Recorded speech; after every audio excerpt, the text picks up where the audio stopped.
தாவேக அரசு மீதான நம்பிக்கை வாக்கெடுப்பு. அறுதி பெரும்பான்மையை நிரூபித்து ஆட்சியை தக்க வைத்தது தாவேக அரசு.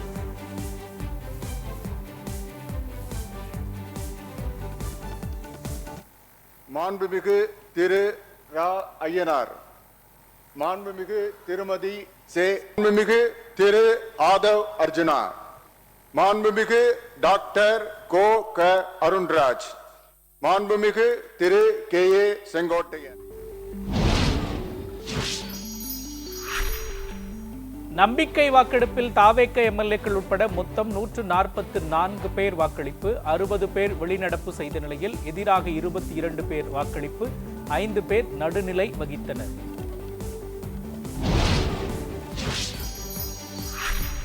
அதிமுகவின் எஸ்பி வேலுமணி, சி.வி. சண்முகம் அணியைச் சேர்ந்த 25 பேர் தாவேக அரசுக்கு ஆதரவு.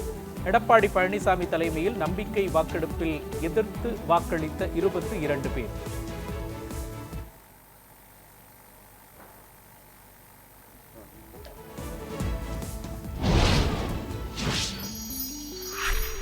நம்பிக்கை வாக்கெடுப்பு நடைபெறும் போது வெளிநடப்பு செய்த திமுக எம்எல்ஏக்கள். தேமுதிகவின் பிரேமலதா விஜயகாந்தும் பங்கேற்கவில்லை.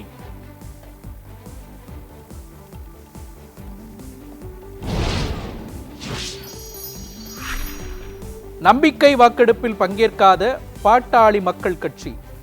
பாரதிய ஜனதாவின் போஜராஜனும் நடுநிலை வகித்தார்.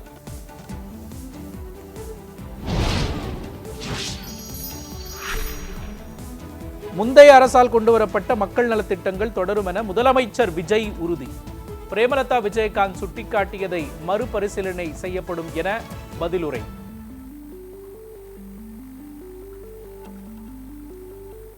கொண்டுவரப்பட்ட முக்கிய மக்கள் நலத்திட்டங்கள் தொடரும் என்ற உறுதியை தெரிவித்துக் கொள்கிறேன்.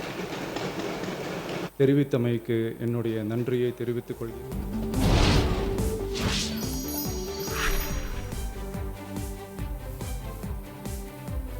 தாவேக அரசை சிறுபான்மை அரசு என்று அழைத்தால் மகிழ்ச்சியே என்று முதலமைச்சர் விஜய் பேச்சு. வாக்களித்தவர்கள் வாக்களிக்காதவர்கள் என்ற பாகுபாடு இல்லாத அரசாக செயல்படும் என நன்றி தெரிவித்து உரை.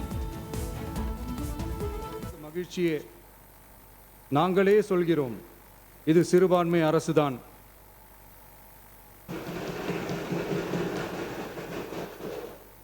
சிறுபான்மை மக்களுக்கான பாதுகாப்பை உண்மையாக நிலைநாட்டும் அரசுதான்.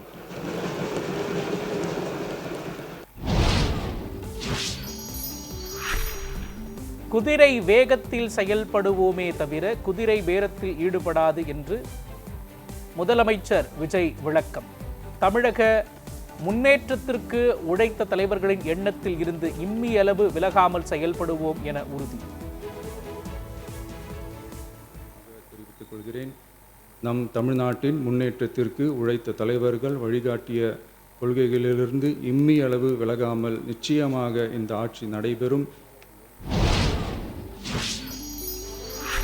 ஒரு கட்சியின் தலைவருக்கே தெரியாமல் உறுப்பினரிடம் தாவேக ஆதரவு பெற்றுள்ளதாக உதயநிதி குற்றச்சாட்டு.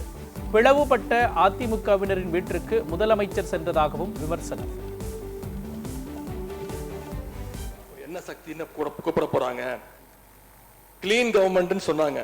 இதுதான் உங்க கிளீன் கவர்மெண்ட்டுடைய லட்சணமானு மக்கள் கேட்க ஆரம்பிச்சிட்டாங்க. இப்படி நீங்க கூவத்தூரையும்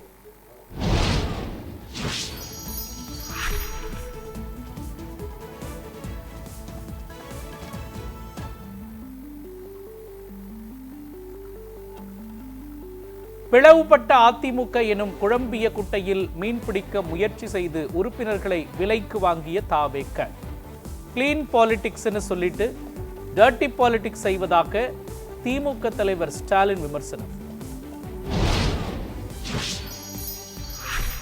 தாவேக கூறும் சேஞ்சுக்கு பின் பெரிய எக்ஸ்சேஞ்ச் உள்ளதா என்று மக்கள் கேட்பதாக உதயநிதி ஸ்டாலின் விமர்சனம். தாவேக ஆட்சியின் செயல்பாடுகள் மீது மீம் கண்டென்ட்களாக மாறியுள்ளதாகவும் சாடு. அதிமுகவில் உள்ளவர்களுக்கு அமைச்சர் மற்றும் வாரிய தலைவர் பதவி கொடுக்க ஆளும் கட்சி முயற்சிப்பதாக செய்தி வருகிறது என்று எடப்பாடி பழனிசாமி பேச்சு. சபாநாயகர் ஏற்கக்கூடாது என்றும் வேண்டுகோள்.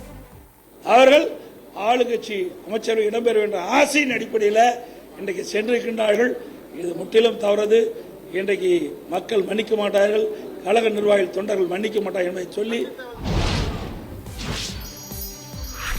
தாவேக் அரசை எஸ்பி வேலுமணி தரப்பு ஆதரித்தது துரோகம். அதிமுக பொதுச் செயலாளர் எடப்பாடி பழனிசாமி பேட்டி. அப்படி வெற்றி பெற்ற கட்சிக்கு எங்களுடைய அனைத்து இந்திய அண்ணா திராவிட முன்னேற்ற கழகத்திற்கு விசுவாசமாக இல்லாமல் அடையாளம் காட்டப்பட்ட கட்சிக்கு துரோகம் விளைவித்தவர்கள் இவர்கள். முகத்தை மூடிக்கொண்டு முதலமைச்சரை சந்திக்க சென்றவர் யார்? சட்டப்பேரவையில் தேமுதிக பொதுச் செயலாளர் பிரேமலதா விஜயகாந்த் கேள்வி.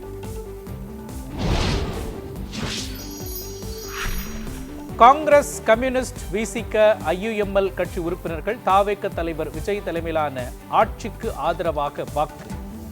குடியரசுத் தலைவர் ஆட்சி அமையக்கூடாது என தாவேகாவுக்கு ஆதரவு அளிப்பதாக கருத்து. போதைப் பொருள் தடுப்பு குறித்து சட்டப்பேரவையில் பேசிய சௌமியா அன்புமணி. சௌமியாவின் பேச்சை குறிப்பு எடுத்துக்கொண்ட முதலமைச்சர் விஜய். கட்சியின் கொள்கைகளும் நோக்கங்களும் எப்போதும் தமிழ்நாட்டின் நலனை முன்னிறுத்துபவையாகும். தமிழ்நாட்டில் 69% இட ஒதுக்கீட்டை பாதுகாக்க சமூக நீதி கணக்கெடுப்பு எனப்படும் சாதிவாரி சர்வே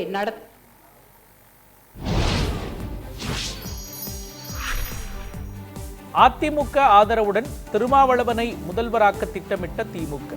திருமாவளவனை முதல்வராக்க இபிஎஸ் மறுத்துவிட்டதாக அதிமுக முன்னாள் அமைச்சர் சி வி சண்முகம் பேட்டி.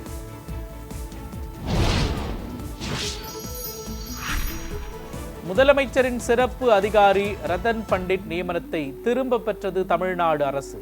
சட்டப்பேரவையில் எம்எல்ஏக்கள் எதிர்ப்பு தெரிவித்த நிலையில் உடனடி நடவடிக்கை. புதுச்சேரி முதலமைச்சராக 5வது முறையாக பதவியேற்றார் ரங்கசாமி. பாஜகவை சேர்ந்த நமச்சிவாயம், என்ஆர் காங்கிரஸை சேர்ந்த மல்லாடி கிருஷ்ணராவ் ஆகியோர் அமைச்சர்களாக பதவியேற்றனர். கேரள தேர்தலில் காங்கிரஸ் ஆட்சியை பிடித்த போதும் முதல்வரை தேர்வு செய்வதில் தொடரும் இழுபறி. முதல்வராக கே.சி. வேணுகோபால், உள்துறை அமைச்சராக ரமேஷ் சென்னிதாலா, நிதியமைச்சராக சதீஷனை நியமிக்க காங்கிரஸ் திட்டம் என தகவல். டெல்டா மாவட்டங்களில் கனமழைக்கு வாய்ப்பு, வானிலை ஆய்வு மையம் தகவல். தனது பாதுகாப்பு வாகனங்களை 50% குறைக்க பிரதமர் மோடி அதிரடி உத்தரவு.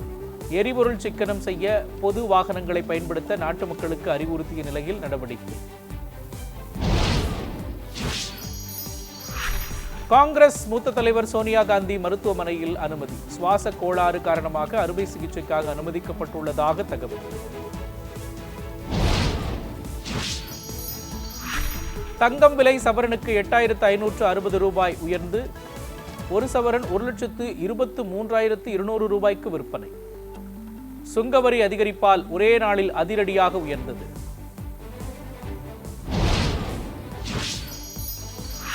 தங்கம், வெள்ளி பொருட்கள் மீதான சுங்கவரி 6%இலிருந்து 15% உயர்வு. தங்கம், வெள்ளி இறக்குமதியை குறைக்க மத்திய அரசு நடவடிக்கை.